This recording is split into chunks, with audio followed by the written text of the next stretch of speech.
So yes, majority of the people there are Muslims, but that doesn't necessarily mean that they are implementing the people Sharia law. in Saudi that they own the slave owners. Do you condemn them? Of course. Okay. What the? Just wanted to ask. Bro, slavery is a madness. Okay. In fact, if you look within the hadith of the Prophet, peace be upon him, any excuse to free slaves. But here's how the West did it. But could you condemn Muhammad now? If that goes on, can you condemn Muhammad? If Muhammad was alive, peace be upon him, today, slavery would have been finished. And he'll just keep a few running. It would have been finished. Yeah, right. The Prophet was there. There's two schools of thought here, and I'm going to tell you both. One is a gradual getting rid of slavery, and the other is an immediate getting rid of slavery. And you know what happened? Did you know that you pay taxes? Yes. You know, it's only been 7 years that you stopped paying taxes to the slave owners. Did you know that? No, I didn't. Until about 7-8 years, our taxes were still being used to pay off the slave owners. That's a bit mad. It's crazy. 78 years, 100 years plus, man's paying for slave owners. And what these guys saying, these brownies coming over here and taking our jobs. Why is that not being discussed on BBC Question Time? I'm not saying that. I know you're not, I know. I'm just... But here's the thing. These sorts of things are very important. And the most bloodiest battle in America, the Civil War, one of the main reasons was to do with ending of slavery. The North versus the South. Immediate cutting off of slavery, you had a bloodbath, the most in the history of America. Now here's the thing, either you end something immediately and you risk millions dying, or you phase it out slowly that we're not paying. Bro, slaves, where are they money? Why are they not getting paid compensation? Why are only slave owners getting paid compensation? Because they're the ones that had the connections. There was another question. Sure. And to go wide. With Sharia law, I've heard some things iffy. Go ahead. What was it? There was something. Can you help me out with Sharia law? There was something about something. That's the wrong guy to be asking. He thinks Israel is still defending itself. It's a tiny little place surrounded by people wanting to eradicate them off the face I'll of the speak earth. to you next. What are you talking about? I'll speak to you next. With the Sharia law, what was it to do with? We're not Well, just equal? somewhere. Oh, so where dhimmis, Christians and Jews are the worst of creatures, they're below Muslims. Yeah, I mean, I don't know if you can run. But that's why I spoke to you at the beginning. I spoke to you at the beginning, isn't it? That if a non-Muslim is living under Muslims, he's being oppressed. The Prophet saying that I would side with him, advocate on his behalf on the Day of Judgment. The Prophet saying whoever harms him, then he's harmed me. Whoever's harmed me has harmed Allah. We're being told if they're imprisoned, you're supposed to use your resources, max out your resources to free them. In fact, I can give you examples of scholars like Ibn Taymiyyah, who's very famous, and he went to the Tartar leader to get the prisoners of war.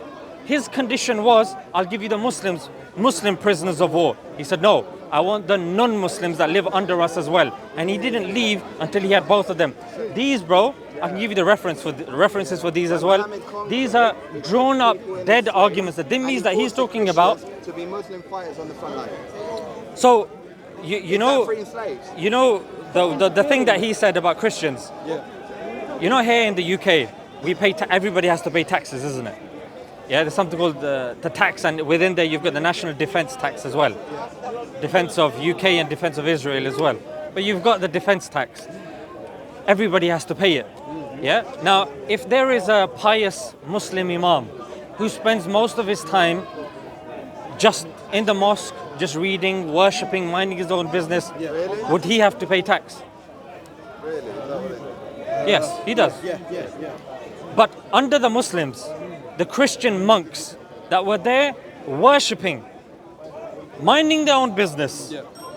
Did you know that they're exempt from paying tax? Did you know that? Just as long as they stay in line. Did you know that? They have to keep in line. You didn't know that? Yeah, they keep in line. Quick question. So here's the thing. Nothing will happen. Step out Now, of line one thing and I we'll would chop your say head off. is obviously you're going to hear, well, it's good that now you're hearing both sides. But as a balanced individual, when you ask a question, generally, when a question is asked and the other person gives you an answer with references, like I told you what the Prophet did, what the schools of thought do, and what the scholars of the past did, that's a comprehensive answer. I can give you the references, you can check them out. But if a person still is not saying, you know what, the least he should say is, I respect that. Yeah. I didn't know that, I respect that. However, what about this or what about that? Would you like 2024? Would you like Sharia law to be introduced in Britain today? In Britain, it's up to the British people. What's your opinion? No, but that's what I'm saying. My opinion is don't enforce something that the people don't want. If the British people don't want something, don't give them that. Do you want it? I want Sharia law. You know what Sharia law is? Sharia law, I'll give you an example. A Muslim praying is Sharia law. A Muslim being kind to somebody is Sharia law. A Muslim smiling at somebody is Sharia law. So, to us, Sharia law is Islam. Do you want Islam to spread? Yes, I want Islam to spread. If somebody doesn't want Islam, do I want to force Islam? No. Would you like it to be supersede British law today?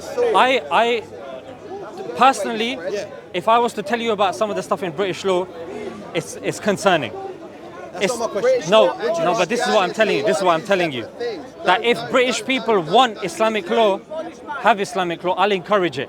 If they say, you know what, we don't want it, then no problem. What would you like? I think from the knowledge that I have, which many people hearing may not necessarily have, they would think Sharia law is oppressive and this and that. But if they know about the reality of Sharia law, they would want it. If they want it, I would want it for them. Would you like it over British law today? Of course. I think Sharia law is more advanced than many aspects of the British law. For example, if a Muslim living under British law was imprisoned, according to Sharia law, the government is supposed to exhaust their means to free them. If a Muslim is harmed, then there needs to be like severe things in place to protect him. I don't feel protected. Just a couple of weeks ago, there was a guy that was gripping me up and, tapping me on the face, and the guy was doing all sorts. I had to get the police involved. Yeah, so certain things I don't feel safe. When my wife and my mother go out, I have to make sure that I know how long it is they're going to be out and in, because hijabs get ripped off, they get called terrorists. It's a bit mad. So, am I happy with the way the British law is when we got Prevent that are, where Prevent is unnecessarily targeting, statistically, mostly Muslims in schools? Yes, I don't agree with that aspect of British law. What about in Schedule 7 where Muslims come in the ports and they are statistically more likely to be stopped? I don't agree with that. When it comes to British law, child benefit, I agree when it comes to British law. When it comes to freedom of speech, I like that thing about British law. However, freedom to insult, like, I don't like the discrepancies that you can insult, you can insult Muslims, but you can't insult LGBT or Jews. So even when certain laws get put forward, there's a discrepancy. I don't want to speak out of line. Do in it. Terms of, I told you, you can say what you want. This is what I've heard anyway. You can clear up for me. A Christian's life is worth half of a Muslim's. Can you explain that? I'd love to know the reference of that. Never heard that. Okay. Okay. In fact, we're told in the Quran that the closest to you are the Christians. So why do you kill us on a daily basis? That's you've got the angel on the right, you've got the devil on the left. Is he the devil? he's the devil. That's a bit nasty. And when I say devil, the stuff that he's saying, I'll tell you why he's the devil. Yeah, because somebody that's reasonable, when you give them evidences, you see somebody's a reasonable person. You give them credit for that. Where they're messed up, you say, you know what, you messed up there. When there's a genocide taking place, where over 180,000 people, according to the Lancet, have been killed since October 7th, and like 2,000, Israelis were killed. There's a major disparity.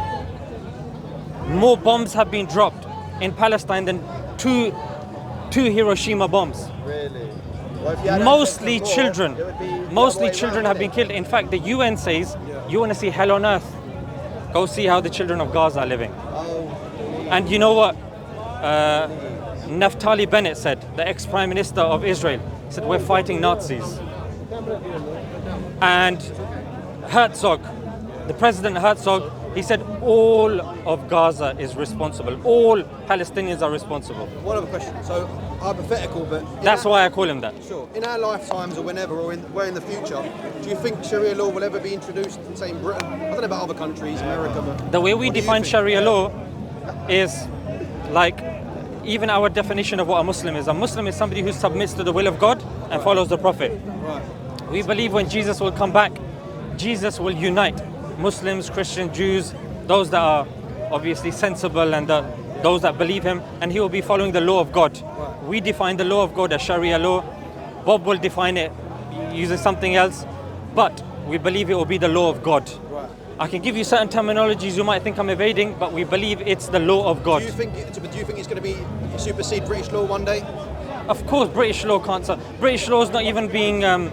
British law is not even being accepted by the British people over here. Like they've accepted Keir Starmer. Most people are unhappy with Keir Starmer. They've only voted in Keir Starmer because they were unhappy with Rishi Sunak. I didn't vote for Labour. There you go. There you go. But by default, he was going to come in later. Yeah. And here's what conservatives are saying. Conservatives are saying they would say stuff like, you know what, you got male and female toilets. But British law is trying to bring in, no, there's transgender. Yeah, so that's British law. We disagree with that. The Orthodox Christians disagree with that as well. Yeah, so that I wouldn't agree with that element of British law. And there's a lot of backlash towards LGBT. There's a lot of backlash. You got Candace Owens that was, I would say she was oppressed under Daily Wire and Ben Shapiro. And she said that she couldn't even say things like Christ is King. And the way Zionists have got America by the sack. She says it's ridiculous. We need to take away Zionist control from UK, US, and that sort of stuff. Bro, British law doesn't even have the flexibility to exercise British law. The thing is, and again, I could be out of line here. I'm no historian and blah, blah, blah. If you go back, I don't know, 100, 200, 300 years, I think, so I've been told England, Britain's predominantly a Christian country. It is, whatnot. absolutely. But so the question is, with Islam, I've got no problem with Islam, really. Yeah. But, like, You should. Is it like, why is it that Islam, it's wants to be forced onto a Christian country? Or when you said you want to see it here one day? Yeah, but don't try to misconstrue what I'm saying. Okay. The one thing that I mentioned repeatedly to you that maybe you construed as me evading the question, it was consent. But consent is seen as me evading the question. Bro, it's never going to be forced. You can't force. In the Quran it says there's no compulsion in religion. I can't force you to accept Islam, and I can't force you to live under Islam. It's up to you, bro. Yeah. And the fastest growing religion here in the UK is Islam. If those people want Islam, then that's up to them. It's Christianity. You can look into it. That's what I'm saying. Yeah. I'll give you the evidences and you can look into it. If I'm wrong, you're more than welcome to come to me and correct me. Yeah? But objectively, from the research and the studies that are out there, it's Islam. It's the fastest growing religion. But post World War II, UK, yes, it was a Christian country, but they were the empire that was involved in World War II. And post empire, they struggled significantly. That's why they had something called the 1948 British Nationality Act, where they called people from their colonies to come and help grow the country. You know Freddie Mercury from Queen? Yeah, he died. Freddie, he died in '91, I think. He was born in Zanzibar. AIDS, Yeah, Zanzibar, and his parents were Indian. Correct. And his actual name is Farouk. Okay. Balsara. Yeah. So he came in. You had the Windrush generation coming in from Jamaica. 50s, yeah. They were brought in to develop the country, and that's the thing. Then when immigration became a bit of a thing, then they after about 25 years, they changed it. But you don't see Muslim countries that are in the same predicament as the British Empire. The British Empire, according to a Guardian article, you can check this yourself, it's ruled 90% of the globe. And they've raped, pillaged. In India was like 25% of the global economy India was responsible for. When the British left, it's only 3%. They pillaged. The crown on the head of the Queen, the Kohinoor gem, from India. Bare stuff, loads of stuff taken there. And even the Africans, the Kikuyu tribe, took the Brits to court. And in the court, the declassified document said that they were using pliers to chop off the balls of the Mau Mau and of the people suspected to be the Mau Mau. Yeah, they chopped them off. They would pinch them. They would stick rods up the anuses of little girls. This was being done under the British Empire.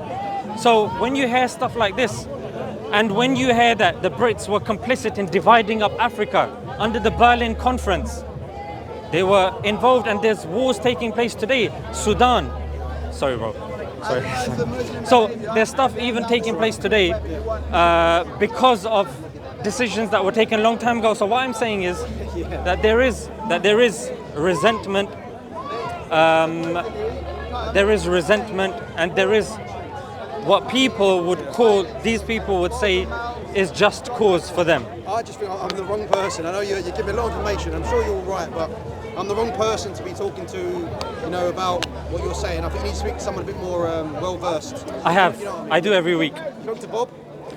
Bob is... You ever debated him? Bob is interested in one thing. What's that? Yeah, and that is, and he said this as well, he wants Christians to be armed, and he thinks that there's something happening. He's aligning with Tommy Robinson. So Bob's mentality, I think Speaker's Corner has, I would say, radicalized him. So Bob is of a certain mentality that is either Christianity or nothing. You've never debated him? I've spoken to Bob. Okay. I've spoken to Bob. Many people have spoken to Bob. He's known here. But the issue there is, hopefully when you go home, the reason why I would argue you're the right person is you go home, Google every single fact that I've said. Yeah? I can't remember. No, but it's going to be on camera. Yeah. It's going to be on Please write camera. down your channel. Yeah, I will do. So it's going to be there. You can check it up. Yeah. And bro, you have free will. Yeah. You can check this up yourself.